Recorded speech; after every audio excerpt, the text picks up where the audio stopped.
Okay. I'll say that I'm on camera. So yeah, that's what happened, and then Mark rang me. He said we've got an actor, and it was Mark Callum, who we have worked with before. And really, my job was just getting the camera work done, and because my hands aren't really steady, so if anyone realised that I was like, that's totally not deliberate. That was me actually like crapping myself at the same time as doing the camera work. Not to say that I'm a hardcore tripod guy. I'm not. It's just because of the kit, I couldn't do my full-on, and because of the weather, it was so cold. I couldn't do the actual Steadicam stuff without being shaky. I'm not going to say anymore. Pass the mic. Hey, you're right. I'm Rob. I am the score composer. So it's spanner in the works there. I'm the musician in the room. Primarily, he's a cool character, laid back, so that's the approach that I kind of took with the score. It's probably one of the, I've done a couple of jazz pieces, haven't I really? Yeah. I come from like an industrial metal sort of background, so it was novel doing this, doing a jazz score. Probably tell that there's a bit of inspiration there from Angelo Badalamenti from David Lynch fame. But yeah, it's really good to work on, especially, we're all talking about this before, the whole one-take aspect of the film, doing in one take, that very organic process, kind of latched onto that sort of compositionally. I wanted it to be kind of loose and free and, So is that what the kind of, I guess the jazz came from there? Yeah, I mean, I mentioned before that the character's sort of like a cool, laid-back sort of person. I didn't want to go in there with it's essentially a sort of tense sort of situation. I didn't want to point out the obvious that this is much sinister, with a killer in the room sort of thing. He's laid back. There's also the bit towards the end, the sort of the concluding the credit music where. You realise obviously he's made a mistake there. It's an error, and sort of musically I wanted to represent that in so much. I don't know if you've heard of. I think his name's Mike Garson. He's a pianist who worked with David Bowie in Nine Inch Nails. He does that what I call that drunken piano composition, where he deliberately plays all the wrong notes on the piano. So he'll be doing weird jazz chords, banging the piano. So I wanted to kind of give that. Well, it's kind of a mistake. It's not. It's all calculated error kind of thing. So yeah. That's cool. Mark, introduce yourself. I'm Mark, obviously the actor. He asked me to do it because I do a lot of theatre, so I had to learn it all in one take and then follow his direction. And that was it basically. We did it a few times. I messed it up once, so I go back to the beginning and start again. Now, how did you find it as an actor? Because it's quite a different piece to the usual short films. That I would assume you kind of usually work with. And you're from a theatrical background as well. Like, what was your take on it? What was your process towards it? Well, I learnt the script, then got my character as I do when I'm obviously in here, because I do a lot in here, and then just built it up until we come to do it. And then I just followed Mark's direction. I'd already got the guy in my head, he was there on the lines, and then just the direction and the actions. So that was it. Well, I was working on the seat as well. Yeah. Very dashing. Okay, so Mark, where did the story come from? Did it just pop in your head and say, I want to do a one-take shot? Or did it evolve? No, the script I've had for quite a while. It's basically, we've all heard the term "Saved by the Bell." Well, I always like the idea of, what if someone wasn't? I'm not trying to be nasty, it could have been anything, but what if somebody wasn't actually saved by the bell? And that just played in my head, and then one note, because I write a lot, I do write massively more than I actually direct. And that was basically the premise for that script, was somebody not being saved. The idea to do it all in one take, as Aatif said, was we'd done a couple of projects beforehand, and Aatif, yourself as a filmmaker, sometimes you're like, I want to film, I need to film. It's like, it's not cocaine, but it's that drug. You need to be on a film set. So I phoned Aatif and I said, look, I've got one. So I've got the idea. To be fair, I did actually say to him, I'm not sure if it'll work. But let's have a go, kind of thing. So we got together, we had quite a few conversations about it. What Aatif was saying before about, the camera trying to keep it still, I said, well, don't fight it. I said, rather than trying to make it look too precision, I said, keep the camera moving at all times. Yeah. And then you're not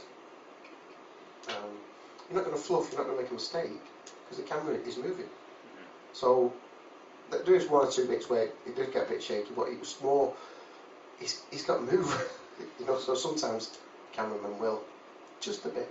Yeah. But no, the idea of doing it in one take really came because I'd actually just watched Children of Men. Yeah. I don't know if anybody's seen it, but the big car chase thing, and there's loads, and I just thought, wow, it's not a long scene, it's only just over 4 minutes, but so much going on and it's all one take. And I thought, I wonder if you could do a film in one take. So I had that idea, I then sat down, went through all my scripts to see which ones could be feasible. Picked this one out, made a few small alterations, and then we went for it. And we got Mark down, I think it was a Wednesday night, he came down for a couple of hours, and we found because Aatif was having to do basically 360 at certain stages, nobody else could be in the room. I think I'm the first director that's ever directed from outside. It was brilliant. But we had to light everything beforehand, we had to sound everything beforehand, and basically just, as he said, it was cold, so I'm sat outside, the makeup girl's sat outside shivering, everything, while he was inside doing his stuff. But yeah, so the script comes basically from not being Saved by the Bell, and the idea comes from the concept of watching Children of Men.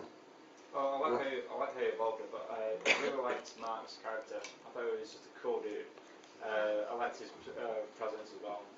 Compared to the way he acted, he was just, obviously the camera was fixed on you, but I think there was, like I say, a reason why the camera was fixed on you as well. So I think you've done really well. Cheers. Well, we directed Mark once before in another project, and I think this whole screen time was about 40 seconds, something like that. Yeah. But I've also worked with Mark on other projects, so I knew that at some stage I was going to direct him a lot bigger. Yeah. And we did. We got together. We sat down, as he said. We spoke about the character. Because I said to him to begin with, it's mainly bus stop conversation. You sat there waiting for the phone to ring. What do I say? What do I talk about? Well, how do you start a conversation? So we set it off in, was it three stages, wasn't it? Yeah. One, being quite mild. Yeah. Going on, but you. Well, obviously the calm bit, and just casually just chatting to him, and then the anger bit where you're really getting, you've been a bad lad here. I want to teach you a lesson. And then at the end you go, alright, okay. You didn't do it. Right, alright. Better luck next time. But yeah, no, it was good. I really enjoyed it. Enjoyed doing it. It looked like a fun set to go. So like a fun little project to do. A nice little simple one you can essentially bang out and just have it. I'm not sure simple was the exact word. Simple idea, hard to execute. Yeah, but it was not overly hard. You know what I mean? It's not like stuff you do with Chris and things like that. But no, on the day, Mark only made one line fluff, considering the amount of lines he had. I think it was 9 takes before we got the one that was really happy with, and then we did one more just for safety. Yeah. So, I'll tell you, I've got a question for you as well. Yeah. What camera did you use? Camera was Canon 550.